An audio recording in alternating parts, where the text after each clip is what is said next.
a very rural part of China, when I was frosted tipped up to my eyeballs, there were queues for selfies with me.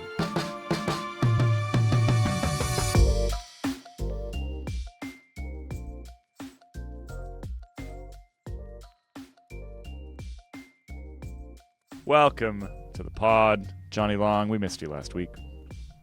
Yes, I mostly missed not being able to talk about Rory Townsend and his massive non-alcoholic beer. So that's what happens if you take your mandated leave. We kind of skipped right over that last week, which is a horrible shame. So maybe we'll come back to it. Also joining me today, Dane Cash. Welcome back. Thank How are you? Doing great. How about yourself? Good. Having a good week. Yeah. Excellent.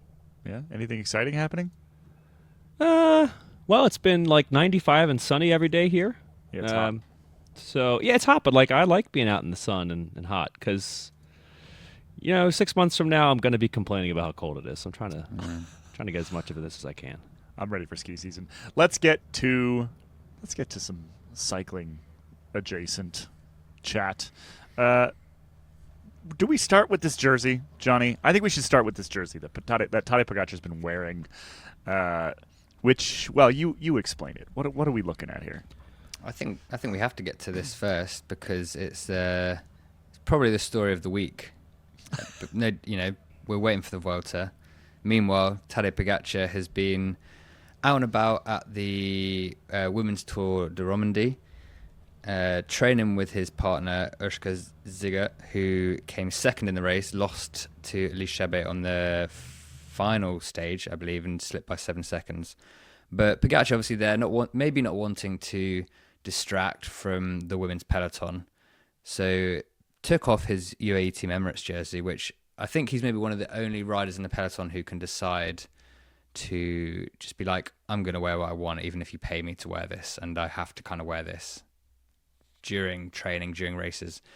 Even the world champions jersey, is that to purists, that might also be a sign of disrespect. Instead, he's been wearing a white jersey, the first iteration of which just has "Please do not disturb" and then "disturb" written twice below to really hit home the point, but also confuse, with a big red stop sign through a camera. That clearly wasn't enough, because then there was a second iteration, as you can see, where it's just crazy, and there's loads of different signs on there. There are big pink stop sign things, "Please do not disturb" written everywhere. I'm not sure. This one looked like it was designed by a 7-year-old in Microsoft Paint, is what it looks like. It might have been. Yeah. I think, you can't be good at everything. Maybe that was Tadej Pogačar's go at trying to design the jersey. I think, yes, it must get annoying getting your picture taken all the time. There are choices in life, right? Pogačar has chosen his path. He's very good at what he does. He's very rich and famous because of it. Unfortunately, you now got to, eat the sandwich that you've made for yourself. And that includes taking more selfies than humanly possible. And you just got to do it. I'm sorry. It's coming across as a bit, I don't know. I feel like maybe his brain has broken slightly and he needs to go live in the woods for a few weeks and get out of this funk, because I don't think it's a good look being giving a message to mostly children, don't approach me for a photo. No, it's a horrible look. It's a horrible look. And he should be condemned for it, because his whole it's seriously it's his whole job, right? To He's a billboard. Yeah, be a billboard and inspire children and do all the rest of those things. And to there are ways to sort of move through the world and try to avoid signing 1 million autographs and taking pictures and whatever else, but to plaster it all over your jersey, I mean, we talked about how he's sort of in the beginning of his villain arc during this Tour de France, right? And one, because he won by so much, and people don't like winners. We don't like winners. We like second place here in pro cycling. But two, because he was just kind of annoyed the entire time, right? And actually, we can talk a little bit more about this when we get to the Secret Pro section of this show, because the Secret Pro brought this up again in Thursday's edition of that column, and how he basically, the Secret Pro was saying that genuinely Pogačar was annoyed, aggravated the entire Tour de France. And this just feels like an extension of that to me. Like he has lost the fun. He has lost the plot. He has like stopped realizing what like the reason why he is making whatever it is 8 million euros a year is at some point because of all the people who want to take selfies with him. Right? I don't make 8 million euros a year. Probably because no one wants to take selfies with me. Yeah, not a single person wants to take selfies with me. Okay, counterpoint. I also don't make 8 million euros a year. But I have had a very small taste of what Tadej Pogačar has been through because I think I've told this story at least twice on the podcast over the years. At the Tour of Guangxi 2 years ago, in a very rural part of China, when I was frosted tipped up to my eyeballs and a 6 foot, Western male, there were queues for selfies with me, just based off ethnicity, height, hair color. And after 4 days, it had already gotten old after my 70th selfie. So that's why I'm usually, yes, I'd be right there condemning him with you. But But that was just purely annoying. That had no relationship to your profession. Exactly. That's what the source of your value. Like, I don't pay pay me you feel pretty good. More or less because of the love. Well, maybe we should talk the people about of rural China. Yeah, have contract for you. negotiations, John. You should keep that in your back pocket. Like, remember that time that people took it's a selfies? big market over there, Kelly. What I would say is that I have no problem with Tadej Pogačar saying he doesn't want to have selfies, but you got to turn down the children when they ask you. You can't just wear a big red sign on you being like, don't. You've got to, stand up and disappoint them like a man. I mean, I get that he also wants to go and support Erska. That's great, right? Because the other option here would be like, then don't go to bicycle events if you don't want to be bothered. Because frankly, Tadej Pogačar could walk through most places on the planet and have absolutely zero people bother him. He's not Taylor Swift, right? Like he's not that big a deal. Unless he goes to these very specific places, in which case you kind of have to expect it. I just think it's rude. I just think it's a complete it's a head loss. It's a head loss. It doesn't make any sense to me for a guy who seemed to understand the role that he played within pro cycling for a long time. He now seems to not understand that anymore, and it's a shame. The villain arc is we're reaching its peak at this point, right? And on that note, it is a real about face from 3 years ago, maybe. I remember when we were talking about the Unchained first season and how Netflix seemed like they were trying to make Pogačar the villain, and we were all like, well, Pogačar's not a villain, he's the good guy. The bad guys are Visma. And now it's like, okay. And he's kind of slotting into that. Jonas Vingegaard's a lovely man. Exactly, yeah. It's proving to not really be. Vingegaard's a pretty nice guy. Yeah. Yeah. No, like I said, it's just a complete misunderstanding or ignoring of sort of the realities of why he is where he is, and it's because of the fans. And if the fans don't exist, then he is just some random dude in Slovenia who can ride a bike uphill and take Strava KOMs, right? Like that. Then no one cares. So, yeah, I think it's sad more than anything. It's he just did that massive, the sort of his home little crit race thing, right? Where he hung out with all the people and they did a big event and whatever else. And maybe he feels like that's that box checked, the fan box checked, right? But that's not how it works. Like that's the give and take of being a public sports person. One day he'll be wishing that they're asking him for selfies, I'm sure. Yeah. You know? I mean, Johan Museo, when we rode with him in Belgium, he was loving the selfies still. Oh, yeah. He was making me take photos of him. Yeah, exactly. He's all about it. That was, Yeah, it's just, I don't know. Maybe I'm too harsh on the guy. Maybe you're right, Johnny. Maybe it's just so annoying that he's like, I have to stop this. But, much bigger athletes than him in terms of public profile. All his F1 mates in Monaco. Yeah. They deal with it all the time. The other solution is there is a UK reality TV star from The Only Way is Essex called Gemma Collins, who started charging people £12 cash when they like bumped into her in the street for selfies. £12 a great number, especially to having cash, because that requires both notes and coinage. So maybe Pogačar could take a leaf out of her book. Is she hoping for 20s then? And she's like, I don't have any change, sorry. So I guess so. But yeah, I mean, look, I'm sure that Tadej Pogačar isn't hanging around like provincial UK shopping centres, but yeah, it's an idea. What if we did that? What if we did that at the tour? You know, like when people come up and say hi, we'd make exactly £24. We demand to see if you're a member, then you're fine, but we need to see that member number. You know, we need to see it. We need to double check. It's like Costco. And if you are not a member, you know, yeah, I think £13 even. £13. 13 euros. 24 euros would cover, you know, a hotel breakfast buffet for one morning. So risk reward. We would make fives of dollars. Yeah. New revenue line. All right, let's.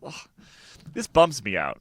Honestly, it just bums me out. I'm sorry. No. It's like it's worth talking about, and I think I'm very intrigued to hear what our members have to say about this. Like, let us know on Discord, because I'm just it doesn't. It's just gross to me. Like, it's just what happened. Gross. There's an inflection point here where maybe it happened during the Tour de France this year, and we're about to hear more from the Secret Pro about this, but maybe the inflection point was there where Pogačar was like, you know what, he pulled on his villain mask and was like, right, ready to just absolutely change the narrative arc, and now I'm the big bad man with sitting atop my millions of euros. I guess in some ways, a Do Not Disturb jersey is better than a UAE jersey for people of certain political inclinations. So, you know, something out there for all folks. That is very true. Let's talk about the Secret Pro that dropped on Thursday morning. So, one of the things that Secret Pro talked about was the fact that Tadej Pogačar was genuinely kind of annoyed and angry throughout the entire Tour de France. He referenced possibly Visma's just sort of annoying tactics in the first week, kind of pissing him off. Basically the insinuation there being that Pogačar was just already knew he was going to win the race, and so he's like, why are you guys doing this? It's just annoying, you know, he's just making me chase you around all over the place. But still, that's bike racing, and again, attitude problem, I think. Like, come on. And then what are some of the other things that Secret Pro mentions? I think the Vuelta. Let's maybe hone in on the Vuelta bit here. One of the last things in the column is looking ahead to the Vuelta, and the thing that he's looking forward to most. And the thing he's looking forward to most is Juan Ayuso and Almeida hating each other and then having to race next to each other at UAE at the Vuelta, which is just, we've kind of known this, but to have it come from somebody inside the peloton who's like watched them interact, very funny. So go on. I mentioned this in the race preview. So first of all, go read the race preview, and second of all, one of the interesting things about the Secret Pro is that there were like more anecdotes to back this up. It wasn't just like, hey, I've heard this about them. Yeah, it was like, here's why I know this is true, and the drama. I love the drama, first of all, and then also, it pains me to say this, but you know what he said about how most of the team seems to be anti Ayuso, but Machín Fernández, the team manager, being sort of the guy who's his backer within the team. It pains me to say this, but this is what Moo has been saying all along, and it sounds like it's. To be clear, the Secret Pro is not Moo. Okay, no, and so Moo isn't necessarily a pro. We're not that desperate to drive memberships. Speaking of Moo, actually that popped into my head. I've got the tweet saved somewhere where someone unmasked Moo, and has Moo still been tweeting after that? Because he's definitely not been popping up on my timeline. Maybe he's taken a couple of weeks off to touch some grass or something. I don't know, but I need to get. I saw it during the tour, so I think I saved it and was like, I will come back to this, but that's something that's worth looking at. But yes, Juan Ayuso and Joao Almeida. specifically the bit I like from the Secret Pro about this is being like, just wait and watch until one of them gets dropped on a climb and see how the other and the team react. Yep. Which I like because, you know, I have no idea who the Secret Pro is. I don't want to spoil the fun for myself. But I'm presuming it's not one of the GC contenders of that level. So it's fun to have a rider looking forward to pain in the way that there will at least be pain for people better than him on the climb when the whole fallout of this happens. Yep. And the best argument I've seen so far for why the Vuelta will be worth watching this year, because this is what I need: team histrionics and Politiken, and that's what, because it's so hot as well. I feel that everyone gets even angrier and more bothered, and they're already tired from the season. So, perfect preview. Speaks like perfect English, so it's possible that he's the Secret Pro. Just want to point that out. That would be great. That'd be pretty cool. He's putting misinformation there so you can have the best comeback story ever. The other bits from these, that's one ticked off your list if you're playing at home. The other couple of things that I liked from the Secret Pro, we won't give away all of it because there's great stuff about like teams that if you're going to, it's basically like career suicide, which I think is superbly spicy from the fella. How the Secret Pro backs up how Roglic was literally going around to everyone in the peloton telling them that he just didn't give a fuck, and he was, and that apparently this was the talk of like team buses outside of Red Bull Bora Hansgrohe every morning. It's been like, what is this guy on?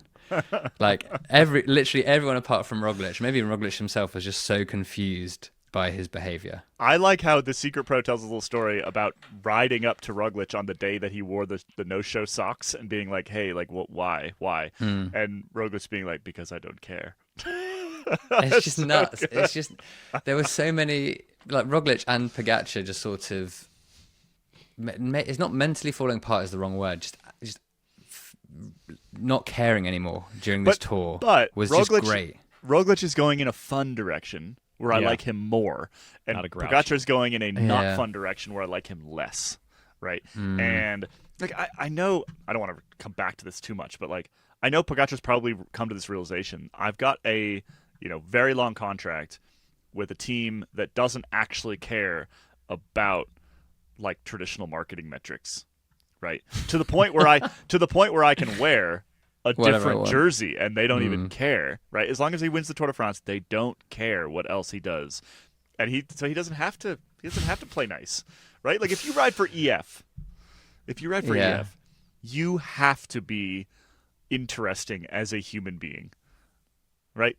Or at least look nice in photos, I guess. Or at least look nice and have an earring. Yeah, something like that. Wear some big baggy trousers, something like that. If you ride for UAE, you do not have to care about any of those things. And I think maybe Pogačar's just realized that, and he's just like it's not nihilism. It's like what's the word I'm looking for?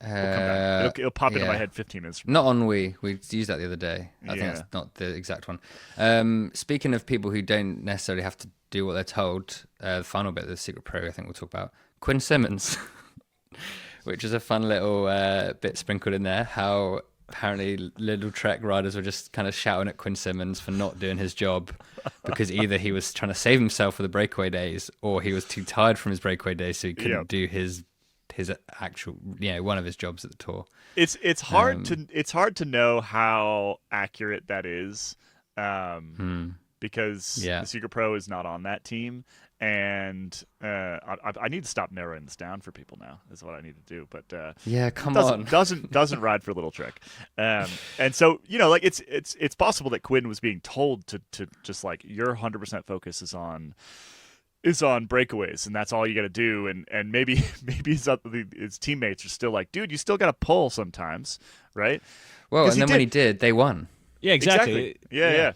Like, and the Secret Pro does say he's just ridiculously strong. Like he's crazy strong, and so you can see why why the team management would be like, yeah, go for the breakaway stage win kind of thing. Yeah. But it was a funny little tidbit. Yeah, there's two instances of the Secret Pro talking about things that are being yelled at the back of a peloton, both of which I think were enjoyable. The other one has to do with Ayuso and Pogačar, which is another little good. But yeah, good if you're not a member, I think the Secret Pro column is literally worth subscribing. It's just great. Like you don't get this level of insight because they are the rider is protected by the branding of the Secret Pro. So they just absolutely go for it. And this is what we do hear stuff like this sometimes, like riders talking like this, but to be able to have it where you can publicly share it and sort of stop the gaslighting from the team's PR machines that everyone is wonderful and the world's full of rainbows and gumdrops and whatever. Well, and one of the nice things is it often confirms like the rumors we've talked about, you know, or just things you see on TV, perhaps, where it's like, that's not what happened. It's like, but it is. Just saw it. Yeah. Yep. They're actually in this one in particular. A little additional insight into this. We actually yanked out one of the stories that the Secret Pro sent over, because it actually required some additional reporting, and it's an interesting angle, and it's something that he sort of clued us into, and we're going to be following up on, and you'll see another story on this topic down the line. I'm not sure that we will tie it directly back to the Secret Pro in that instance, but there was something even that it wasn't that it was too spicy to leave in there. It was like this actually has potential ramifications beyond sort of the purpose of an anonymous column, you know, and it's something that we want to go and chase down a little bit. So there'll be more to come in the next week or two on that front. I wish I could say more, but I cannot. And the Secret Pro is enjoying being back. I'll say that. Yeah. And so expect more of them either middle of the Vuelta or after the Vuelta, I think. Yeah. Thank you to David Gaudu for sharing all his insights with us. No, it's Juan Ayuso. Oh yeah, forgot. Sorry. Back when we did the Secret Pro previously, there was like a whole enormous Reddit thread. Oh yeah. Of who it was, right? And I want that to come back.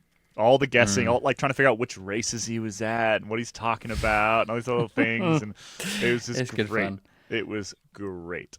You're not going to guess.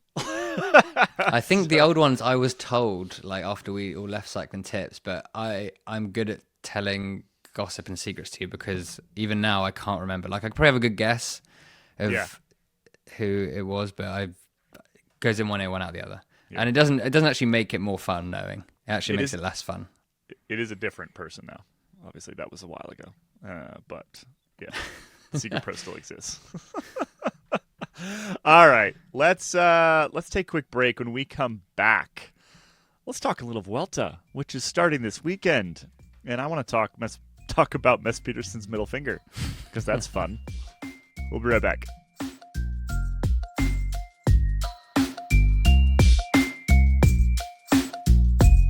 Welcome back, everybody. Mess Pedersen. Just finger straight in the air, middle finger straight. There it is, just like that. If you're watching on YouTube, it just popped up. I've got the photo in today's newsletter. Spin It's a nice newsletter. photo. It's a great light. photo. It's lovely hair on that man. Well, yeah. Do you know why it's a nice photo, Kaylee? Why? Because it was taken by the official race organisation for the Vuelta a España and posted on the internet for everyone to see. So yes, the media day is sort of happening at the Vuelta, and by media day I mean when all the riders go in to do photos and little video things for the TV broadcast mostly. You know, when you have whichever rider wins the stage and the little graphic then pops up next to the stage result graphic being like they won. So they maybe do something fun, maybe just put their arms in the air. Yeah, a little, whatever. I don't even know what that's called. But a micro celebration. Exactly, that'll work. But amongst that, obviously the Vuelta are live tweeting this all happening because they've just got the riders there. Perfect, get some, farm some internet engagement to show, I don't know, Carrefour the next time the sponsorship deal's up, something like that. Amongst that of, Jasper Philipsen doing his celebration or whatever, you have Mads Pedersen photographed giving someone the middle finger. Don't know who. He's a cheeky chappy, we know that. Do we think it's Love Island Jacob? Could be. Could be. What has Love Island Jacob done now? I don't think he's at the Vuelta actually. So I would say it's not. I don't think it's. Is it Amy? Lij? No, I think it's actually the brother. I think it's his name, Andy Maguire, who's the brother of Larrick and Luke, UAE press officer. Interesting. So yeah, sibling rivalry from the press officers at this point. Indeed. That's fun. So this photo of Mads Pedersen putting his middle finger up was posted on the official Vuelta Twitter with the tagline something like, Mads Pedersen is really rock and roll, children don't do this at home. Like, completely innocuous, not really helping in any way. Wouldn't be that interesting, apart from at some point the call has gone in from Little Trek to Vuelta being like, delete that now. But not until I had managed to screenshot it and save it like the grubby little creep I am. Which means we now have the photo and can share it with you all. I wouldn't say it necessarily shows any of the brands in a bad light necessarily, at least, you know, from my perspective. Children aren't supposed to be on social media, so they shouldn't be seeing this. I was going to ask what we could get out of Love Island Jacob in exchange for not publishing this, but we've just published it, so we've lost that opportunity. Well, I think it was worth it, though. I did also speak with a member of Little Trek and explained that I had secured this and that they had 4 to 5 hours of giving me a better story because otherwise I was running dangerously thin on the ground for both the newsletter and podcast of what to bring to the table. That did not materialize, so thus we have Mads Pedersen swearing. I love it. Can I tell a brief middle finger portrait story? Dane, do. were you at Villeneuve? I don't think you were at Villeneuve. No, this is a while ago. This is Mark Cavendish. Ages ago, when I worked at Villeneuve, and we had a print magazine still, back in the days of dinosaurs, we would run at the end of every year an awards issue. And we'd always try to we printed up awards jerseys, you know, Velo Rider of the Year, kind of Villeneuve Rider of the Year jerseys. And we would try at some point to get the rider in this jersey and get a portrait taken, right? So we got like Tom Boonen in the jersey and whatever else. And one of the riders, I can't remember what he won, and I can't remember if he was wearing the jersey or not, but we ran, I think it was a cover of Mark Cavendish giving the photographer the finger. Really? Yeah. It was either on the cover or it was like the inside cover. It was somewhere relatively prominent. On the cover would be bold for an American audience. No? I don't think it was the cover. I think it was like the inside of the back or something like that. Anyway, yeah, it was kind of a bold thing, right? But this is like sort of peak. This would have been like 14 or something like that, and would have been peak kind of Mark Cavendish everything, right? He's winning everything. He's the man, and he's like cycling's bad boy kind of vibe at that point. Yeah. And so the middle finger kind of like fit. And I can't remember who wrote the whole feature on him. I didn't write that feature, but wrote a big feature on Mark, and we got so many letters about that image, including from one very prominent frame builder who was very, very angry about it. I won't name him, but a prominent frame builder sent us a whole big long letter about how he'd been, subscribing to Villeneuve for 40 years, and this was the end, and he couldn't take it anymore.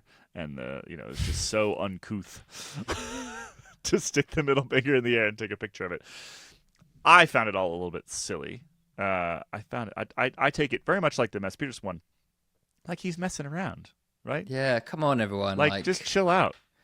Just chill out. Yeah. I agree. It's just a finger. I don't really get it. I agree. Anyway, so Mark Cavendish, I don't think ever even realized or cared that we got in all this trouble for it, but myself and Neil Rogers had to field all these letters for like a month. And then I realized how much, the American psyche is not prepared. Is not prepared for I think if you've been in their bicycle magazines. making a magazine in Australia, it would have been fine.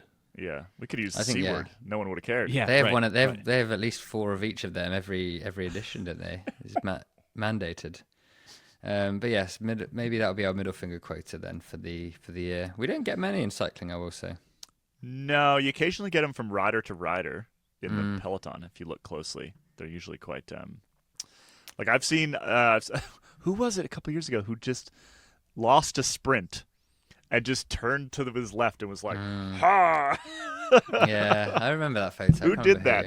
Who did that? I'll have to go find it. Somebody else find it and send it to me. You also get with the number of Commonwealth riders, a lot of the two-fingered salute. I was going to say, bring whereas, back like, the Churchill. I am worried when I'm in like traveling in the UK, because my default mode when greeting someone is to just throw up the peace sign. Throw right? up well, that's different. That's different to that, isn't it? Well, we'll do it in all sorts of configurations. Yeah. Like it doesn't, and over there it's like this is it gets pretty close to hey what's up, but like it gets pretty close to being offensive over there. So I'm an American. Please don't assume the worst.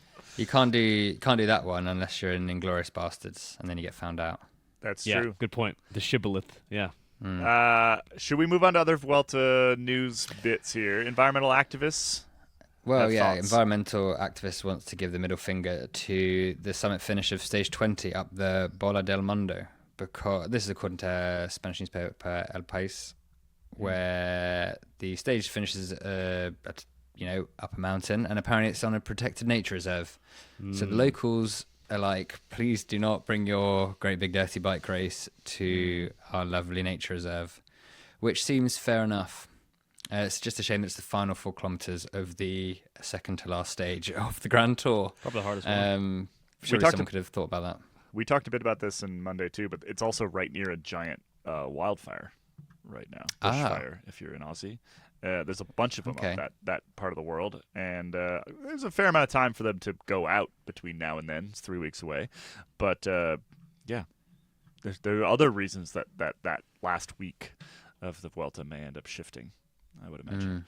Quick note, I mean, if we have any Spanish listeners who maybe live close to Madrid and know this climb, can you tell us what the translation of Bola del Mundo is? Because that word can mean bola means a lot of things. It can mean marble, and it can also mean ice cream scoop. So I like the idea of it being like scoop of the world. Yeah. Is it volcanic? So maybe kind of looks like an ice cream cone. Oh, maybe. Yeah, I have no idea. Yeah, I don't know. If you are out there and Spanish and live in or near Madrid, can you also tell me if you've squirted any tourists with water pistols recently? Just want to know what that felt like. Because Johnny wants to do it. No, you don't live in London anymore, so you don't need to do it anymore. You're good. No, yeah. You've always wanted to squirt a tourist with a water pistol. Sometimes even a Spanish one, because there are loads of them. I would love to do it. Yeah, just a Texan in the train. Pew pew. As they the Warriors, they'd have a real gun and return fire. Yeah, just come right back at me. Don't bring a water pistol to a Texan fight, I think is really the... That is good advice. Any other Vuelta stuff? Dane, are there any other Vuelta stories that have popped up in the last couple of days? Riders in, riders out? Teams being announced, that sort of thing. We talked about Carapaz, I think, not being in the race, which is a bit of a bummer. The news from today or yesterday, Jonas Vingegaard at a press conference talking about how he and his team have figured out what it was that caused his off days at the Tour de France. Did he elaborate on that, or did he not? Nope, he's not going to tell us. What? Just dangle that bit of information in front of us. Hey, I figured it out, but we're going to keep it. What did he say? Wheeler Fitz reported this one, and he said something to the effect of like, "We think we know, but we're not going to tell anybody." So, why even bring it up? I don't know, but maybe to tell his fans like, "Hey, don't worry, the bad days are behind me. We think we figured it out, but we're keeping it a secret. Will I never have an off day again? It can always happen, although we certainly hope not." Cool. So, bringing out all the quotes. Dane, quick question: if Vingegaard does have a bad day, or doesn't reach what we think he's capable of in terms of winning this Vuelta, who do you have penciled in as the second favourite for the race if Vingegaard's not in it? Two things. First of all, I would say he's going to need like at least 2 bad days to not. I think he can have a bad day and still win by minutes. Fair enough. Second of all, we mentioned this a little bit on the podcast earlier in the week, where Kaylee and Kit are kind of on Almeida for this race. Okay. As the second. I'm more on Ayuso. It's close. It's interesting. The bookies have the slightest edge for Almeida. I feel like Ayuso has a higher ceiling. I think Almeida, if he's actually capable of winning a Grand Tour, he might have already seen it by this point. Ayuso is still quite young, and while he is pretty prone to spectacular meltdowns, I think he also could be the one who is a little bit more capable of reaching that higher ceiling. Okay. So, but his team doesn't like him. Yeah, Does that matter? it's fine. That's okay. Sort of a Daniel Jones, Anthony Richardson situation, maybe. What? Are you talking football here, Johnny? It's nearly football season, guys. Come on. I'm constantly amazed at your football knowledge. Yeah. Yeah, maybe so. Maybe so. I think I do think Ayuso. Well, in this fantasy land where Vingegaard is not going to be good enough to win the Vuelta, then maybe Ayuso's potential, which is a great thing. He is a high potential individual. Could overcome the fact that his team doesn't want to work for him. And no Egan Bernal. And No, we're out on. We're out on Egan Bernal then. Oh, you're just okay. Yeah. You're just saying. Yeah, I think third or fourth is maybe his destiny in this, Which would be great. Podium? Yeah, absolutely. Yeah, That's kind of like my heart pick for the whole thing is get Bernal on a podium or a stage win. I would take either, honestly. Yeah. There you go. Or Jorgensen. Maybe Jorgensen wins. Jorgensen Oh, wins come the on, race? guys. Yeah, we got it. Let's Come on, plant that seed guys. now. Just chuck it in there. Yeah. I mean, Sepp Kuss probably more likely. It's kind of a climber's course. And Yeah, I just think that Kuss is, since he won the Vuelta, I we don't just think haven't I don't seen that think he much. wants to win it again. Maybe, He's like, no, yeah. that was too much. there's a lot. That was Yeah. too He much for could me. be. He could be gifted it again. Stranger things have happened. Yeah. We just finished off a sort of fundraising thing for the Nordic Club here, and one of the things you could have purchased, it's now over, unfortunately for everybody, one of the things you could have purchased is a painting by Sepp Kuss's mother. Ooh. Was it Yeah. good? It was great. She's quite a good artist. What was it of? I sort of like mountains, snow, Classic. skiing. Yeah. Yeah. I have previously tried to sell Sepp Kuss's high school race skis for $1 million and no takers Didn't get whatsoever. So he needs to raise his profile somewhat. Maybe a second Vuelta win and we'll get there. Yeah. Shall we take a quick break? And when we come back, Q36.5 and what they're up to.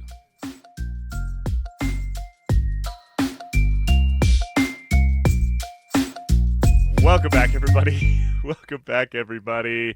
Q36.5. Hiring a bunch of riders. Well, Racing the Vuelta. Pidcock is pidcocking.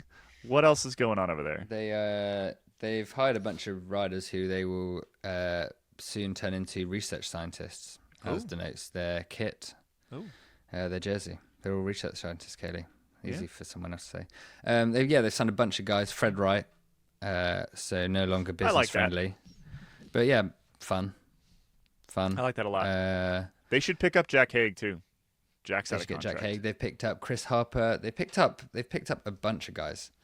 Eddie Dunbar. Eddie Dunbar has gone there. 2-time Vuelta stage winner. Right. Yes. So I'm just trying to find the list of. There must be someone else who went there. Xandro Maurice is another one. Yeah, From Alpecin. that's the one, I think that's the only time two people have said Xandro Maurice's name at the same time in the history of the world. So that's fun. Ever, yeah. Lewis Askey has also signed a 3-year deal with Israel Premier Tech, and that is most of the main transfer news from this week. Q36.5 going big though in terms of picking up World Tour level talent, presumably with a view to if and when they can acquire a World Tour license, if we see some teams merge or fold. Yep. And being ready for that. And also, if you have a billionaire backer, then money doesn't really exist and you can kind of just act how you want regardless of your team's status. Yep. So that's good. Probably get an invite to the Tour de France as a wild card. Right. If you have enough of those big riders, they're missing like a big Frenchie. They need to like steal Kevin Vauquelin from Ineos or something like that. But He hasn't officially signed yet, so maybe that's in the works. Well, he managed. He just got surgery done on his. Yeah, he did because he fell down the stairs. Yeah, the non-beer related incident. Yeah. He And fell then- down the stairs at the duplex, allegedly. Yep. And then he just yesterday maybe 2 days ago, he got It didn't surgery. happen. He did not do. Sorry, Dave. That's okay. I just talked over you to correct myself in that Kevin Vauquelin did not actually fall down the stairs at the duplex. Wasn't actually the duplex. Even though, sort of, he should have. That's how it should have gone down. Yeah. Wherever it happened, he had a complication in that he had here we go, tibiofibular interosseous membrane lesion. And so he needed surgery for that. Ouch. So again, if anyone, if you know what the translation of bola del mundo in this specific instance is, let us know. Also, if you know what an tibiofibular interosseous membrane lesion is. Is this shin? I think it's a shin tear or something like that. But All right, boom. Not a doctor. I This is not medical advice. guarantee that there are doctors who listen to this podcast and can tell us what that means. Yeah. Maybe they should I have pick a up Victor similar injury Lefay. right now. They should You got pick a up shin. Victor Lefay. You fell over while drunk and you got a shin tear. I fell over while trying to hang up on a. You missed this on Monday, Johnny. I fell over while trying to hang up on a spam caller while riding, because they interrupted the People versus Algorithms podcast I was listening to while going down the hill, and while my hand was trying to feverishly poke my ear to make the phone call go away, I ate shit in a corner. Well, and landed on my ankle, and it's still quite swollen and painful. Yeah. was this on Monday, the ride, or not? Or This Tuesday? is Monday. Must have been before. It was Monday morning. You had just done it. I think. I went and rode really early on Monday. Yeah. Yeah. Okay. So either Monday or actually I can't remember what day of the week it was. I'm kind of lost in my days of the week a minute. Anyway, I was also on a ride, listening to People vs. Algorithms podcast. Suddenly heard like a cracking sound. And was like, what's that? And it'd been a bit of rain, it was windy, so I thought maybe on the bike path it was like detritus and it was like twigs and stuff like that. But I was like, these are like big twigs that are cracking, like what's going on? Eventually, started sort of rocking in my seat, realized my seat post had was cracking Oh, wow. long ways, Oh, which is interesting. insane. It's always been a bit dodgy, but it is maybe the wake-up call I needed to be like, you need to ride your bike more so that your arse doesn't break your seat post. So then I had to ride while listening to People vs. Algorithms podcast, had to ride 15 kilometers out of the saddle and up a big hill, which is the least fun thing I've done in a long time. That sounds miserable. There Yeah. was a guy at the Tour Really of bad. Utah. No, Tour of Colorado. It was like Colorado Classic or whatever it was called.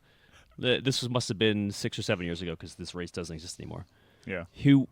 I think he finished second in a bunch sprint with no saddle. Like the saddle snapped off Like- with 1K to go. He Yep. still went for it.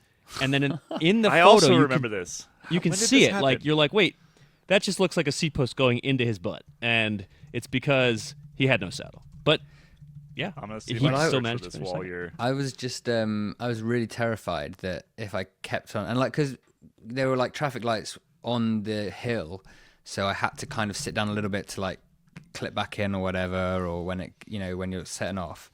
So I was just terrified of the seat post snapping, and then the sort of cracked seat post like going into my arse in some way, and then having to go straight to the emergency room in full lycra and with like a seat post sticking out of me. And I was just like, I don't think I'd ever recover from that situation. I have only ever been in the emergency room in full lycra. That's what Oh, I wow. do. Yeah. My That's what I most do. recent time certainly was as well. Yeah. Yep. Oh yeah. I'm seeing it now. Edwin Avila, riding for Israel Cycling Academy, 2018. I'm reading the story that I wrote for Velo News. Oh man. I'm uncredited. I'm not listed as the author of this story, but I know I wrote it. When they swapped CMSs, like half the I don't think Yeah. it's purposeful, but like half the Authors bylines yeah, went away. They just disappeared. Yeah, Yeah. Yep. there you go. Good When I fun. crashed on Monday, I forgot this little detail. I was like up on a mountain, right? But there's like it's not a busy spot, but there's usually like hikers and runners around. And I got up and I was all kind of like adrenaline up because crashing sucks and tends to do that to yourself. And I was just yelling F-word spam callers at like the top of my lungs for like 15 seconds as I rolled down the hill. And I finished that and I kind of calmed myself down.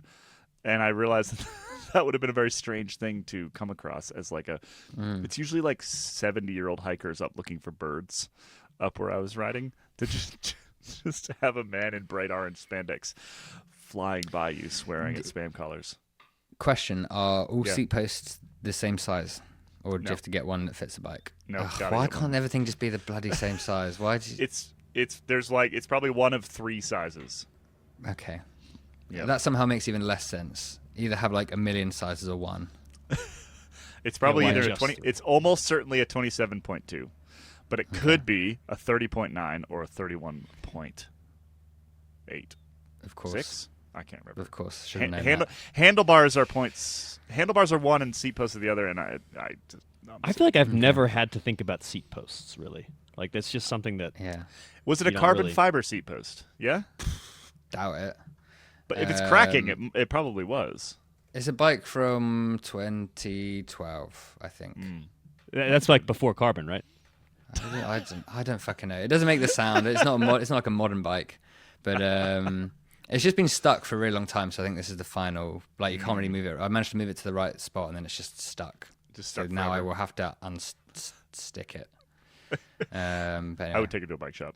They'll pour a bunch of unsticking stuff in there. It's one of Dave Rome's favorite things is to post up on his Instagram about things that are stuck. So, Okay. yeah, ship it off to him. Maybe I'll send another question into Geek Warning.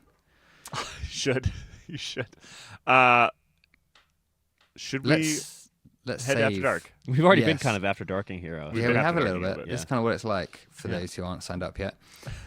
In After Dark, someone has sent in Elizabeth has actually sent in the first version of the off-season. It's not off-season. The 3 Jerseys game.